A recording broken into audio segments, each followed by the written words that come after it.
2 days ago, the Deputy Lord Mayor of Kampala, Doreen Nyanjura, who is also a member of the PFF Katonga formation, took to her social media X account, accusing the Uganda Prison Services of rejecting food brought to Dr. Kizza Besigye, currently detained in Luzira Maximum Prison. In her tweet, Nyanjura claimed that the new directives from the prison's authorities dictated that the former presidential candidate could only eat food provided by the prison or face starvation.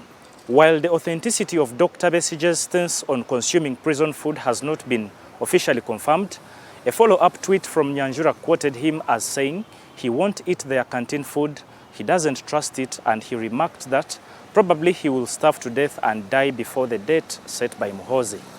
They imposed the new rules that for one to bring foodstuffs, they must cross-check that they don't fall in the category of those items they have within their in-house canteens.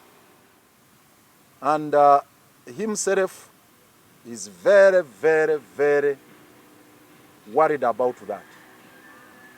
He has made an unequivocal decision never to procure items from their canteens.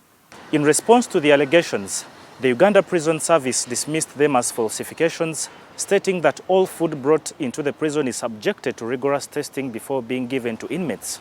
A civil or unconvicted prisoner shall be informed on admission that he or she may be supplied at his or her own expense or at the expense of his or her friends with food and drinks subject to the conditions.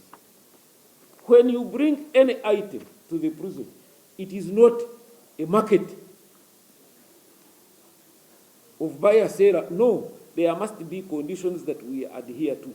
One, he shall give notice beforehand of his or her requirements as the officer in charge may prescribe.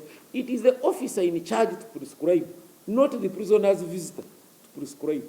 The PFF, however, rebutted the prison's explanation, labeling them as irrational and declared their intention to defy the prison directives.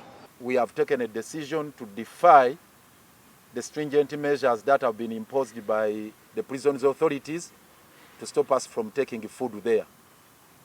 We are continuing to take food to Dr. Kizza Besigye. Adding to the tensions surrounding Dr. Besigye's incarceration was a recent tweet from the CDF General Muhoozi Kainerugaba, stating that he would be beheaded on the 9th of June, Heroes Day. This, according to PFF, arose heartbeats among them, likening to a journey to Calvary. In the latest tweet, General Kainerugaba proudly said that the events unfolding have actually made them change their mind to bring forward the date of execution from 9th of June to somewhere, I think, in May or April somewhere. Surprisingly, nobody has called him to order. Now the PFF says its legal team has finalized the arrangement to challenge the constitutionality of Dr. Kizza Besigye, a civilian being tried in the court-martial. David Ijjo, NTV Tonight.